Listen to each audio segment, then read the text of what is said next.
नमस्कार दोस्तों, मैं मित्र स्वागत करता हूँ आप सभी मित्रों का आपके अपने यूट्यूब चैनल एजुकेशन वर्ल्ड में। आज पूरे सूबे में आयोजित की गई है बीईओ की परीक्षा और जो इसका सेट बी है वो अभी हमारे पास आया है। तो आइए इसके महत्वपूर्ण प्रश्नों को देखते हैं। चूँकि जीके और जीएस से लॉट्स ऑफ क्वेश्चन पूछे गए हैं, करंट अफेयर्स का भी बोलबाला रहा है। तो आइए जीएस के प्रश्नों को देखते हैं कि उसके राइट ऑप्शंस क्या होंगे। आइए समय न गंवाते हुए प्रश्नों की तरफ बढ़ते हैं दोस्तों। तो जो पहला क्वेश्चन है दोस्तों वो है भारतीय इतिहास से। निम्नलिखित में से किन दो शासकों के मध्य 17 मई 1540 ईस्वी में कन्नौज के पास युद्ध हुआ। तो ये क्वेश्चन पूछा गया था भारतीय इतिहास से कि 17 मई 1550 ईस्वी में किसके मध्य युद्ध हुआ था। तो शेर शाह और हुमायूं के मध्य यह युद्ध हुआ था 1540 ईस्वी में, जिसे कन्नौज का युद्ध भी आप कहते हैं। तो इसका जो राइट ऑप्शन होगा ऑप्शन बी था, शेर शाह एवं हुमायूं के मध्य। अगले क्वेश्चन की बात करें तो निम्नलिखित में से किस प्रमुख कारण से महात्मा गांधी ने 1922 ईस्वी में असहयोग आंदोलन को वापस ले लिया था। तो इसका राइट ऑप्शन है दोस्तों वो है चौरी चौरा में हुई हिंसा। चौरी चौरा कांड के बाद महात्मा गांधी ने असहयोग आंदोलन को वापस ले लिया था और 1922 ईस्वी में। तो ये भी एक अच्छा क्वेश्चन था। जो इसका राइट ऑप्शन होगा वो होगा ऑप्शन डी। अगला क्वेश्चन था दोस्तों बहुत ही अच्छा क्वेश्चन, गदर पार्टी से निम्नलिखित में से कौन संबंधित नहीं थे। तो गदर पार्टी से संबंधित नहीं पूछ रहा है दोस्तों। तो गदर पार्टी संबंधित नहीं थे खुदीराम बोस, चूंकि लाला हरदयाल भी संबंधित थे, पंडित रामचंद्र भी संबंधित थे, बरकत उल्लाह भी संबंधित थे, लेकिन खुदीराम बोस गदर पार्टी संबंधित नहीं थे दोस्तों। गदर पार्टी का स्थापना 1923 ईस्वी में हुई थी दोस्तों और इसका जो मुख्यालय उस समय था वो सेंट फ्रांसिस्को था। और खुदीराम बोस का संबंध की बात करें तो इनका संबंध अनुशीलन समिति से था, न कि गदर पार्टी से। तो ये भी बहुत अच्छा क्वेश्चन माना। अगला क्वेश्चन है दोस्तों निम्नलिखित में से कौन सा सुमेलित नहीं है। तो एक तरफ विद्रोह दिया, एक तरफ वर्ष दिया है। तो नील विद्रोह 1859 से 60 बिल्कुल सही है। जयंतिया विद्रोह 1860-63 बिल्कुल सही है। कूका विद्रोह 1832 से 34 बिल्कुल सही है। जो सही नहीं है वो दोस्तों है कोकी विद्रोह, यह 1850 से 1852 ईस्वी के मध्य हुआ था। तो इसको भी याद रखिएगा, कोकी विद्रोह इसमें सुमेलित नहीं था। राइट ऑप्शन हो जाएगा ऑप्शन सी। बात करेंगे अगले क्वेश्चन की, तो अगला क्वेश्चन है पांचवा क्वेश्चन, निम्नलिखित नेताओं में से किसने कहा मैं तो एक भारतीय नगाड़ा हूं जिसका कार्य सोते हुए को जगाना है ताकि वे अपनी मातृभूमि के लिए जागें और कार्यरत रहें। तो इसका राइट ऑप्शन था वो था ऑप्शन ए, बाल गंगाधर तिलक ने कहा था मैं तो एक भारतीय नगाड़ा हूं। तो इसका जो राइट ऑप्शन होगा ऑप्शन ए होगा दोस्तों। बात करें छठवें क्वेश्चन की, निम्नलिखित में से कौन सा पोषक तत्व दलहनी फसलों में गांठ गठन के लिए आवश्यक है। तो फसलों में गांठ गठन के लिए आवश्यक तत्व दोस्तों वो है नाइट्रोजन। तो इसका राइट ऑप्शन हो जाएगा ऑप्शन ए हो जाएगा दोस्तों। बात करें अगले क्वेश्चन की, तो 1 किलोग्राम नाइट्रोजन की आपूर्ति के लिए कितनी यूरिया की मात्रा आवश्यक होती है। तो बहुत सारे ऑप्शन दिए हुए हैं और लगभग के आसपास दिया हुआ है। तो 2 यहाँ पर होना चाहिए था 2.147 किलोग्राम, लेकिन यहाँ पर 2.2 दिया है। तो ये राइट ऑप्शन हो जाएगा 2.2। बढ़ेंगे अगले क्वेश्चन की तरफ। तो निम्नलिखित कथन दिए गए हैं और उससे संबंध बताना है। तो दिया गया है ऊसर मिट्टी के संबंध में कुछ तथ्य दिए गए हैं। चूने का प्रयोग करके इसे सुधारा जा सकता है। इस मिट्टी का पीएच मान 7 से अधिक होता है। इस मिट्टी में धान की फसल उगाई जा सकती है। तो ये दो ऑप्शन तो बिल्कुल सही है दोस्तों। इसमें चूने का प्रयोग करके सुधारा जा सकता है। इस मिट्टी का मान पीएच मान 7 से अधिक होता है, चूंकि ये क्षारीय होता है। जो ऊसर मिट्टी होती है क्षारीय होती है दोस्तों, इस कारण इसका पीएच मान 7 से अधिक होगा। लेकिन इसमें धान की खेती नहीं उगाई जा सकती, ये बिल्कुल गलत होगा, धान की फसल। तो जो इसका राइट ऑप्शन होगा इसमें सी होगा, केवल 3 सही है। माफ कीजिएगा, जो इसका राइट ऑप्शन होगा वो 1 और 2 होगा। चूने का प्रयोग करके सुधारा जा सकता है और इस मिट्टी का पीएच मान जो है 7 से अधिक होता है। बड़े अगले क्वेश्चन की तरफ। तो अगला क्वेश्चन है 9वां क्वेश्चन, फॉर्चून इंडिया के 500 कंपनियों निगमों की सूची के अनुसार 2019 में सबसे बड़ी कंपनी या निगम थी। तो यह करंट अफेयर्स का एक बहुत अच्छा क्वेश्चन, कई बार पढ़ाया भी जा चुका होगा आपको।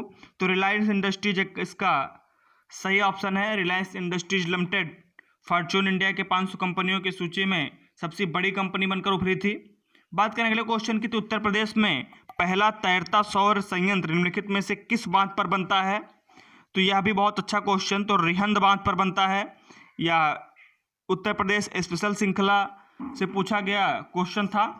तो रिहंद बांध जो कि सोनभद्र में पड़ता है, आप सब जानते ही हैं। तो इसका राइट ऑप्शन होगा ऑप्शन डी होगा।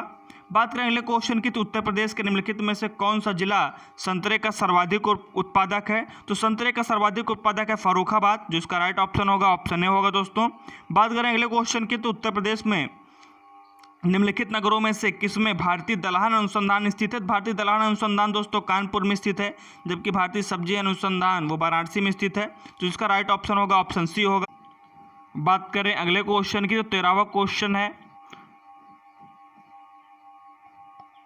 दो सूचियां दी गई हैं, एक तरफ संस्थान है, दूसरी तरफ अवस्थिति दी गई है इसकी।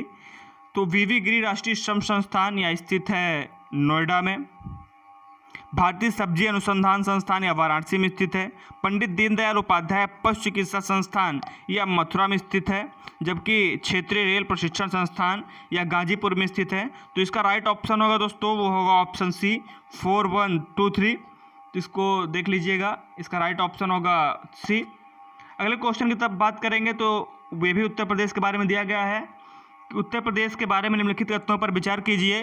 यह देश में सर्वाधिक दुग्ध उत्पादक राज्य है, बिल्कुल सही। पहले नंबर पर है पूरे भारत में उत्तर प्रदेश। इसमें देश का अधिकतम आलू की खेती की जाती है, तो ये भी बिल्कुल ऑप्शन सही है, आलू की खेती सर्वाधिक की जाती है। तीसरा था यह देश का प्रमुख गन्ना उत्पादक राज्य है, तो बिल्कुल सही है, प्रमुख गन्ना उत्पादक राज्य भी उत्तर प्रदेश है।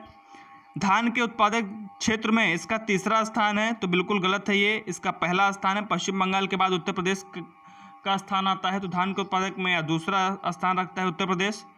तो जिसका राइट ऑप्शन होगा वो होगा 1 2 3, तो बी इसका राइट ऑप्शन हो जाएगा दोस्तों। बात करें अगले क्वेश्चन की, तो उत्तरी भारतीय शास्त्रीय संगीत का बाइबल ग्रंथ निम्नलिखित से संबंधित है।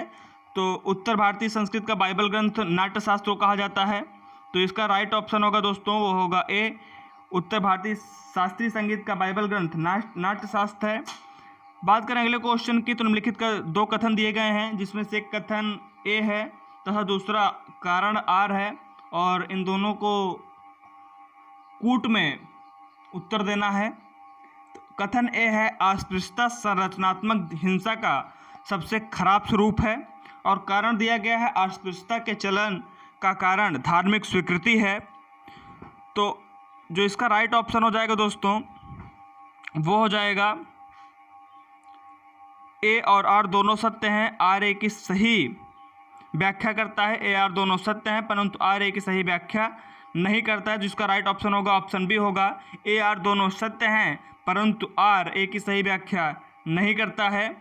बात करें अगले क्वेश्चन की, तो अगला क्वेश्चन है 17वां क्वेश्चन। निम्नलिखित 2 कथन दिए गए हैं उसी तरीके से, और कथन कहा गया है ग्रामीण जनसंख्या खुले में शौच करना अपने स्वास्थ्य के लिए खतरा नहीं मानती, और इसका कारण बताया गया है पवित्रता एवं अपवित्रता से जुड़े सामाजिक सांस्कृतिक मानदंडों ने लोगों को घर में शौचालय निर्माण से रोका। तो जो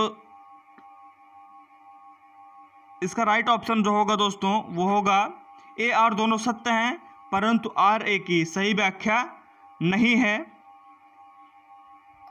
तो जो इसका राइट ऑप्शन होगा ऑप्शन बी होगा। अगला जो क्वेश्चन पूछा गया है 18वां क्वेश्चन, निम्नलिखित में से कौन सा कोलकाता के उन 4 नवीनीकृत विरासत भवनों में शामिल नहीं है जिसे जनवरी 2020 में राष्ट्र को समर्पित किया गया। तो यह भी करंट अफेयर से आया हुआ क्वेश्चन है दोस्तों। तो इसका राइट ऑप्शन है वो है राइटर्स बिल्डिंग, जिसको थोड़ी सी भी समझती है क्वेश्चन आसानी से हो गया, चूँकि पश्चिम बंगाल की जो विधानसभा है उसे राइटर्स बिल्डिंग कहा जाता है, और कई बार यूपीपीसीएस में पूछा गया कि राइटर्स बिल्डिंग या पश्चिम बंगाल विधानसभा का क्या नाम है, तो राइटर्स बिल्डिंग इसे शामिल नहीं किया गया है। जबकि तीनों और शामिल किए गए हैं, ओल्ड करेंसी बिल्डिंग भी, द मेटकॉफ हाउस भी और विक्टोरिया मेमोरियल हॉल भी। ये तीनों अभी हाल ही में 2020 में इन्हें विरासत भवनों में शामिल किया गया, लेकिन राइटर्स बिल्डिंग को नहीं शामिल किया गया। तो इसका ऑप्शन जो होगा वो होगा डी। अगले क्वेश्चन की बात करें तो विश्व स्वास्थ्य संगठन के अनुसार जनवरी 2020 में निम्नलिखित में से कौन सा देश विश्व में खसरे के सबसे अधिक प्रकोप से प्रभावित था। तो जो इसमें राइट ऑप्शन है दोस्तों, इसका राइट ऑप्शन चूँकि तो नहीं दिया गया है, चूँकि नाइजीरिया बहुत ज़्यादा परेशान था, तो नाइजीरिया इसमें नहीं दिया गया है चारों ऑप्शन में। देखिए इसका आयोग क्या आंसर मानता है।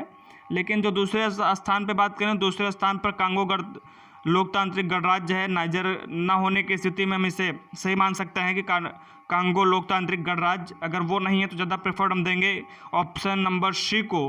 कांगो लोकतांत्रिक गणराज्य खसरे सर्वाधिक या भी बहुत ज़्यादा प्रभावित था, तो जिसका राइट ऑप्शन होगा वो होगा सी। देखिए आयोग क्या मानता है, अभी एकदम कंफर्म नहीं कह सकते हैं हम। बात करें अगले क्वेश्चन की, 20वां क्वेश्चन है, अफ्रीका महाद्वीप के निम्नलिखित में से किस देश में भारत ने अपना प्रथम महात्मा गांधी कन्वेंशन सेंटर 2020 में खोला है, जनवरी माह में? तो जिसका राइट ऑप्शन होगा वो होगा ऑप्शन ए, नाइजर में खोला है। अफ्रीका महाद्वीप के नाइजर में खोला गया है महात्मा गांधी कन्वेंशन सेंटर, तो इसका राइट ऑप्शन होगा वो होगा ऑप्शन ए।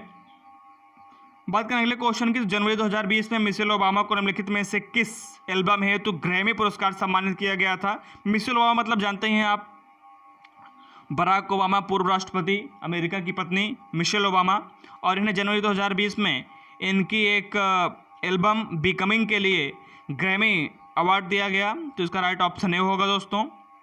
विश्व आर्थिक मंच द्वारा जारी वैश्विक प्रतिस्पर्धा सूचकांक 2020 के अनुसार निम्नलिखित में से कौन सा सुमेलित नहीं है? तो इसमें देखिए दोस्तों, बहुत ही अच्छा सा क्वेश्चन जोड़ दिए थे।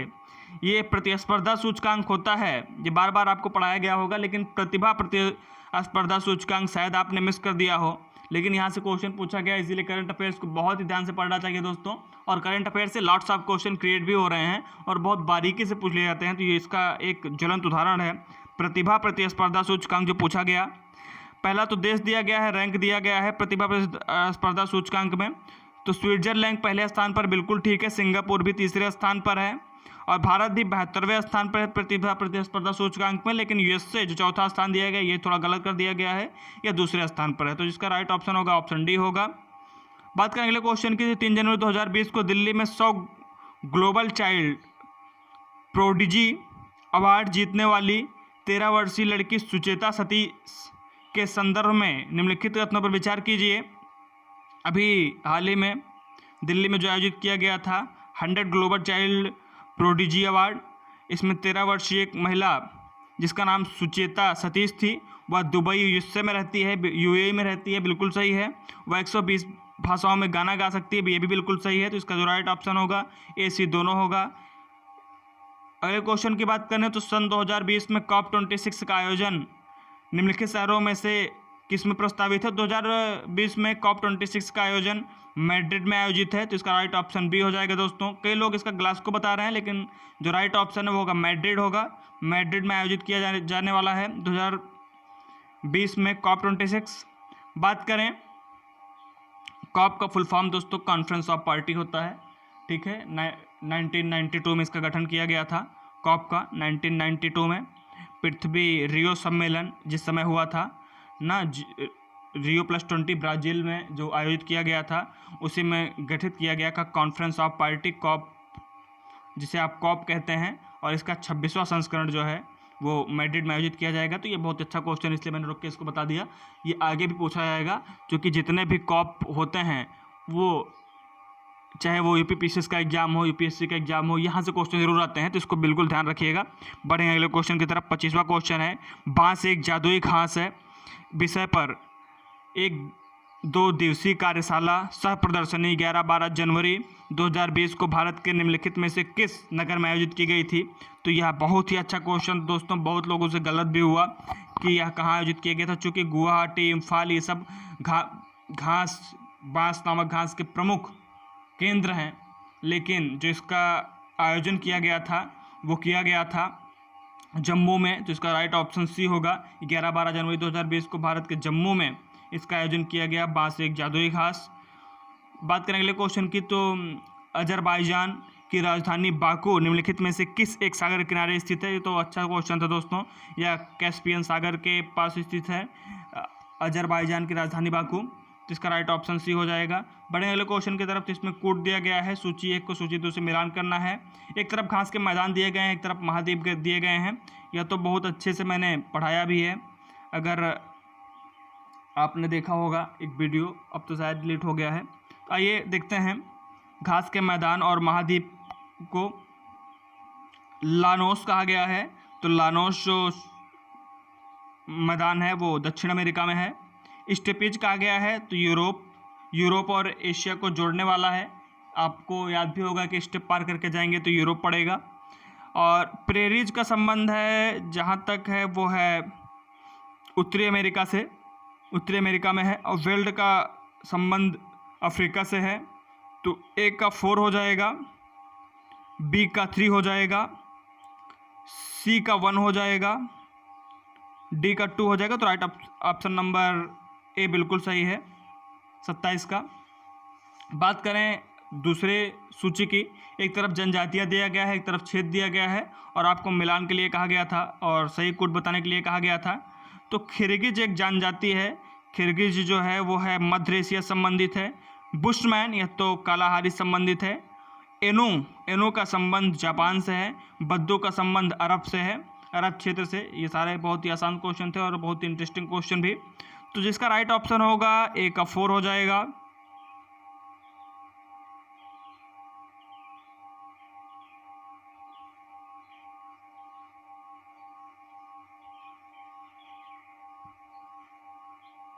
माफ कीजिएगा, ए का हो जाएगा 3, एक सेकेंड, ए का हो जाएगा 3, बी का हो जाएगा 4, सी का हो जाएगा 1।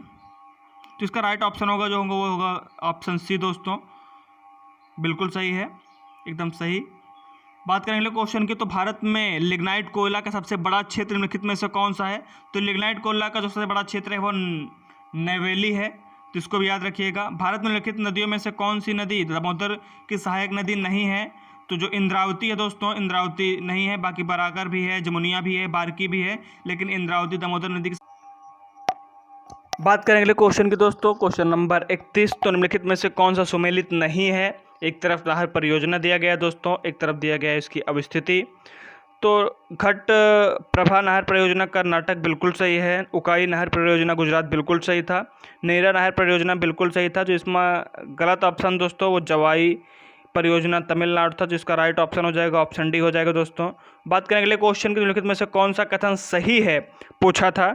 तो भारत में उड़ीसा राज्य क्रोमाइट का सबसे बड़ा उत्पादक है, बिल्कुल नहीं। भारत में कर्नाटक चांदी का बिल्कुल नहीं। आंध्र प्रदेश बॉक्साइट का सबसे बड़ा भंडार है, बिल्कुल नहीं। भारत में उड़ीसा में मैग्नीज का सबसे बड़ा भंडार है, तो ये बिल्कुल सही है। भारत में उड़ीसा में मैग्नीज का सबसे बड़ा भंडार है दोस्तों, तो इसका राइट ऑप्शन होगा ऑप्शन डी होगा। बात करें अगले क्वेश्चन की, तो अगला क्वेश्चन था भारत में लौह अयस्क भंडार निम्नलिखित में से किस शैल समूह से संबंधित है?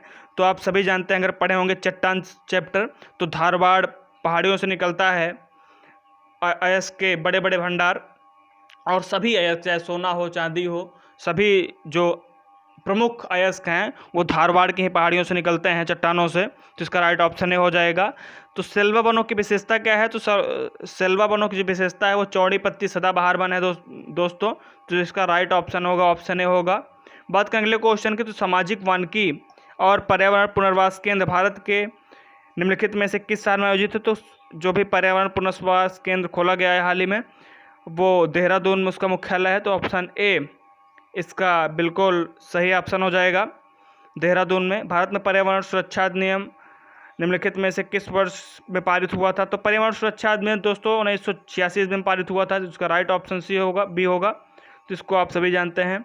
बात करें अगले क्वेश्चन की, 2011 की जनगणना के अनुसार निम्नलिखित में से कौन सा जनसंख्या घनत्व की दृष्टि से सही घटते क्रम में व्यवस्थित है? तो इसमें पूछा गया दोस्तों जनसंख्या घनत्व की दृष्टि से, जो जनसंख्या घनत्व सर्वाधिक थी बिहार, फिर आपका होगा बिहार के बाद पश्चिम बंगाल के बाद केरल, फिर यूपी। तो बिल्कुल ऑप्शन डी बिल्कुल सही हो जाएगा, बिहार, पश्चिम बंगाल, केरल, फिर उत्तर प्रदेश। तो जनसंख्या घनत्व की जो सीरीज थी उसके अनुसार ऑप्शन डी बिल्कुल सही है। बात करें अगले क्वेश्चन की, तो वो भी सूची है और एक तरफ घटना दी गई है, दूसरी तरफ उसके यौगिक दिए गए हैं। तो आइए इसको करते हैं पहले, फिर हम कूट मिलाएंगे। पहला है अम्ल वर्षा। अम्ल वर्षा किसके कारण होता है? तो अम्ल वर्षा होता है सल्फर डाइऑक्साइड के कारण, जिसका जो ऑप्शन होगा ए का 3। और बी होगा प्रकाश रासायनिक धुंध, किसके कारण होता है? तो असंतृप्त हाइड्रोकार्बन के कारण होता है। हीमोग्लोबिन के साथ संयोजन करता है तो कार्बन मोनोऑक्साइड। और डी का होगा ओजोन परत के संरक्षण के कारण है, तो क्लोरोफ्लोरोकार्बन जो गैस उसके कारण सबसे ज़्यादा नुकसान हो रहा है ओजोन परत को। तो इसका राइट ऑप्शन होगा दोस्तों ए का 3, बी का 4। तो इसका राइट ऑप्शन सीधे दिख रहा है दोस्तों, 2 ही मिलाने पर इसका राइट ऑप्शन सी हो जाएगा।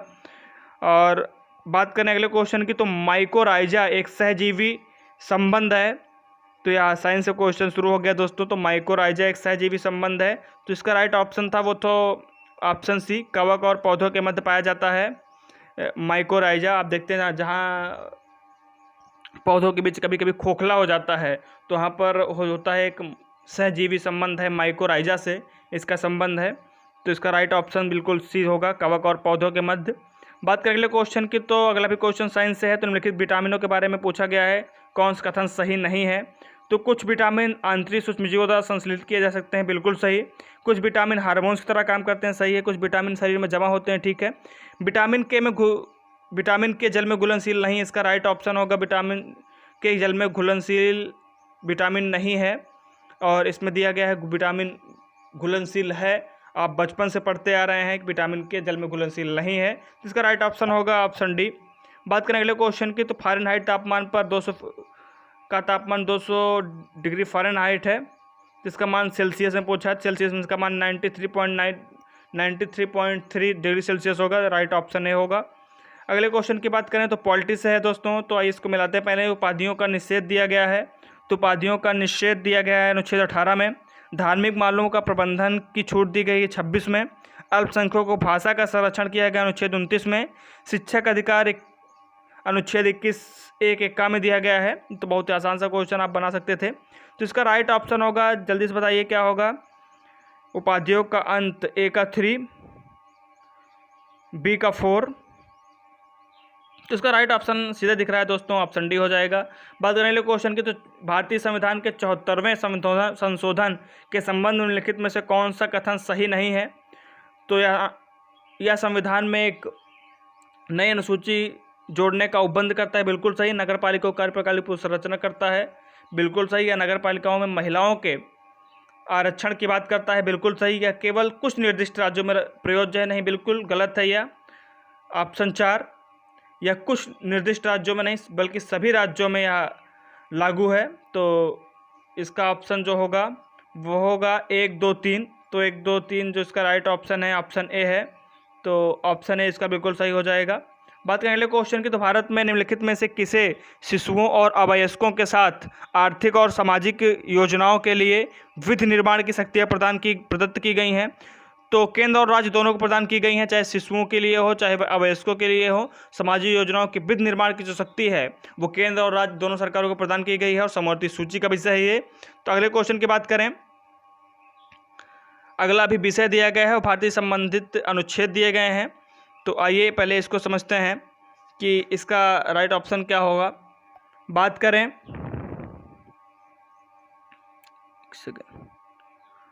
करें विषय की और भारतीय संविधान संबंधी अनुच्छेद की, तो पहला दिया गया है अंतर्राष्ट्रीय विधि के प्रति आदर्श को बढ़ाना। इसका अगर आप साधारण भाषा में अगर इसका करना चाहें तो जो 4 होगा, राज्य की लोक सेवाओं और न्यायपालिका में कार्यपालिका से पृथक करना। तो डी का हमेशा 3 होगा, क्योंकि अनुच्छेद 50-50 आप पढ़े होंगे। और इसका जो डी का होगा वो होगा ऑप्शन सी, अनुच्छेद 50। और ए के बात करें तो अंतर्राष्ट्रीय विधि के प्रति आदर बढ़ाना। तो इसका जो राइट ऑप्शन था वो ऑप्शन बी था, अनुच्छेद 51 गा। बात करें प्राणियों के प्रति दया भाव रखना, तो जो बी था उसका ऑप्शन था ऑप्शन 4, अनुच्छेद 51 का के 6 में इसका वर्णन किया गया है। और जो सी था उसका अनुच्छेद 51 का के जस संबंधित था। तो इसका राइट ऑप्शन हो जाएगा ऑप्शन बी हो जाएगा दोस्तों, बिल्कुल सही। बात करें अगले क्वेश्चन की, तो अगला क्वेश्चन है रीजनिंग से संबंधित। और आइए इसको भी देख लेते हैं। बहुत आसान क्वेश्चन आए थे मैथ और रीजनिंग के, ऐसे क्वेश्चन नहीं आए थे कि जी के स्टूडेंट्स नहीं कर सकते। तो बहुत ही आसान था। यहाँ पर दिया गया है 4 और अगला क्वेश्चन है 10। तो 4 का मल्टीप्लाई 3 करेंगे 12 आएगा, 12 में 2 माइनस करेंगे तो 10 आएगा। और इसी प्रकार से 10 क्रॉस 3 करेंगे और आएगा 30, 30 में से 2 माइनस करेंगे तो 28 आएगा। तो इसका राइट ऑप्शन जो होगा वो होगा ऑप्शन सी, 28। आगे भी श्रृंखला को देखेंगे तो आप इसी प्रकार होगा, करके देख लीजिएगा। बात करें अगले क्वेश्चन की तो 47 नंबर है। ए बी का भाई है, बी सी का भाई है, सी डी का पति है और ई ए का पिता है। तो डी ई का संबंध क्या है? तो इसका जो राइट ऑप्शन था वो था बहू का संबंध है। बात करें अगले क्वेश्चन की तो दिसंबर को जिस ERM BCEDE रूप में कन्वर्ट किया गया है और निम्नलिखित माह में से यह पूछा है अगले शब्द को, तो इसका जो राइट ऑप्शन था वो था नवंबर। बिल्कुल साफ दिख रहा है दोस्तों, इसको करने की जरूरत नहीं थी, एक नज़र में हो जाता। बात करें अगले क्वेश्चन की तो यदि सभी समाज सुधारक मानवतावादी हैं, सत्य है, तो निम्नलिखित तर्कों में कौन सा एक सत्य है?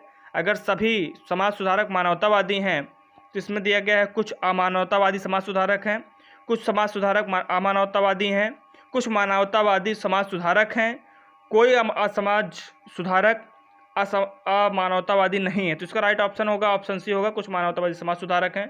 इसका राइट ऑप्शन सी हो जाएगा। निम्नलिखित श्रेणी में x का मान ज्ञात करना है, तो यह भी रीजनिंग का ही क्वेश्चन है दोस्तों। 1 + 1 2, 2 + 1 3, 3 + 5 8, 8 + 5 13। तो इसका राइट ऑप्शन भी हो जाएगा 13। इसका राइट ऑप्शन है दोस्तों। बात करें अगले क्वेश्चन की तो रायसीना डायलॉग जो 14 जनवरी से 16 जनवरी के मध्य 2020 में संपन्न हुआ, उसका मुख्य विषय निम्नलिखित में से कौन था? तो मुख्य विषय पूछा है, तो मुख्य विषय इसका था नेविगेटिंग द अल्फा सेंचुरी। इसका मुख्य विषय था, तो ऑप्शन सी बिल्कुल राइट हो जाएगा। बात करेंगे अगले क्वेश्चन की तो विश्व रैपिड शतरंज प्रतियोगिता जीतने वाली प्रथम भारतीय महिला कौन थी? तो विश्व रैपिड शतरंज प्रतियोगिता जीतने वाली पहली महिला थी कोनेरू हेम्पी। तो इसका राइट ऑप्शन हो जाएगा ए। अगला क्वेश्चन करंट अफेयर से था। नीति आयोग द्वारा हाल ही में सतत विकास लक्ष्य SDG इंडिया सूचकांक 2019 के अनुसार कौन सा राज्य प्रथम स्थान पर रहा है? सतत विकास की बात किया है, तो जिसका राइट ऑप्शन होगा ऑप्शन डी होगा। केरल पहले स्थान पर रहा सतत विकास लक्ष्य में, और ये 2019 की रिपोर्ट है, केरल पहले स्थान पर रहा था। और बात करेंगे क्वेश्चन की निम्नलिखित में से किस देश में जनवरी 2020 में भारतीय नौसेना ने ऑपरेशन वनीला प्रारंभ किया था? तो ऑपरेशन वनीला का जो संबंध था दोस्तों वो था मेडागास्कर से, या मेडागास्कर में शुरू किया गया था ऑपरेशन वनीला। जिसका राइट ऑप्शन सी होगा। अगले क्वेश्चन की बात करें, निम्नलिखित देशों में से किस देश ने दिसंबर 2019 में G20 देशों की अध्यक्षता जापान से प्राप्त की थी? तो इसका बहुत ही आसान सा क्वेश्चन भी हाल ही में G20 का शिखर सम्मेलन हुआ, जिसकी अध्यक्षता मोहम्मद बिन उल सलमान ने की थी, और वो सऊदी अरब के प्रिंस हैं, तो सऊदी अरब ने जापान से लिया था। इसका राइट ऑप्शन सी हो जाएगा। बात करें अगले क्वेश्चन की तो सूची 1 को सूची 2 से मिलान करना है। एक तरफ ऊर्जा संयंत्र दिया गया है और एक तरफ दिया गया है आपका ऊर्जा के प्रकार, और आइए इसको करते हैं।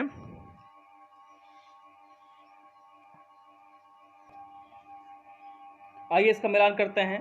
तो जो चमेरा का संबंध होगा दोस्तों वो होगा जलीय ऊर्जा से, और जो ग्वाल पहाड़ी का संबंध दिया गया है, ग्वाल पहाड़ी का संबंध होगा सौर ऊर्जा से, और जो कुदान कुलम दिया गया है ऑप्शन सी, इसका मिलान होगा आणविक ऊर्जा से, और पतरातु का जो संबंध है वो है तापीय ऊर्जा से। तो जिसका राइट ऑप्शन होगा वो होगा 3 4 1 2, ऑप्शन डी बिल्कुल सही हो जाएगा। बात करें अगले क्वेश्चन की तो नीचे 2 कथन दिए गए हैं। कथन को ए को दूसरे को कारण आर कहा गया है, तो आइए इसको करते हैं दोस्तों। दिया गया है कथन ए, भारतीय भूगर्भ सर्वेक्षण के अनुसार भारत में सभी कोटि के कोयले का कुल भंडार 293.50 करोड़ टन है। देश के कोयले के कुल प्रमाणित भंडार का आधे से अधिक 2 राज्यों झारखंड एवं उड़ीसा में पाया जाता है। तो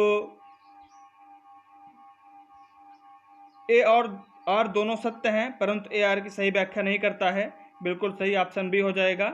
ए आर दोनों सत्य हैं लेकिन आर ए की सही व्याख्या नहीं करता है, तो इसका राइट ऑप्शन बी होगा। बात करें अगले क्वेश्चन की तो 58 क्वेश्चन है। सूची 1 को सूची 2 से सुमेलित कीजिए तथा सूचियों के नीचे दिए गए कोड को का सही उत्तर का चयन कीजिए। एक तरफ जनजातियां दिया गया है दोस्तों और एक तरफ उसकी अवस्थिति दी गई है। तो आइए इसको करते हैं।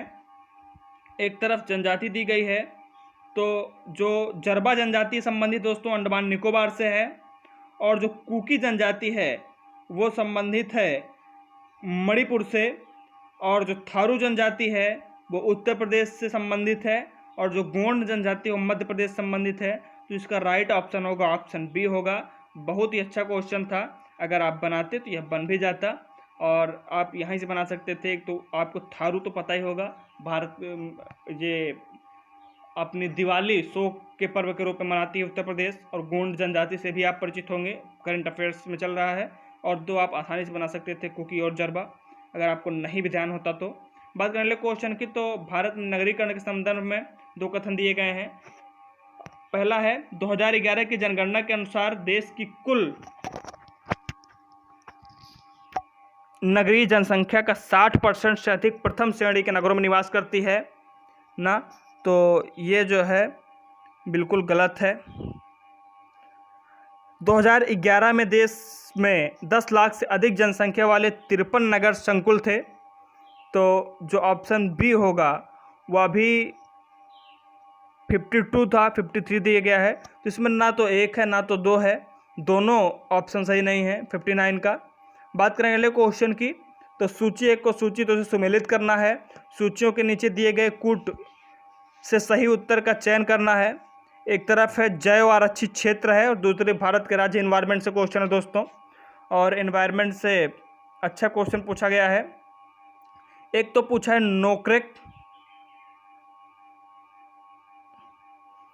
नोकरेक जैव आरक्षित क्षेत्र कहाँ संबंधित है, तो नोकरेक का जो संबंध है वो मेघालय से है। मानस पूछा है, मानस का असम से है। सिमलीपाल इसका संबंध उड़ीसा से है। अगस्तमलाई इसका संबंध केरल से है। तो जो इसका राइट ऑप्शन हो जाएगा वो हो जाएगा ए का 3, बी का 1। तो इसका राइट ऑप्शन सी बिल्कुल दिख रहा है 3142। तो इसका राइट ऑप्शन बी सी हो जाएगा। नोकरेक मेघालय से, मानस असम से, सिमलीपाल उड़ीसा से, और अगस्तमलाई केरल से। कई बार यह पढ़ाया भी गया होगा आपको अगर आप। तो यह महत्वपूर्ण 60 क्वेश्चनों के उत्तर थे दोस्तों, और इसका अगला पार्ट 60 क्वेश्चनों का अभी कुछ देर में अपलोड कर दिया जाएगा। और ज़रूर बताइएगा आपके इस 60 क्वेश्चनों में कितने सही हुए और कहाँ पे क्या गड़बड़ियाँ रहीं। और अगर चैनल द्वारा किसी प्रकार का करेक्शन होगा तो आप कमेंट बॉक्स में ज़रूर बताइएगा, उसको सुधार किया जाएगा। धन्यवाद दोस्तों, मिलते हैं अगले पार्ट में।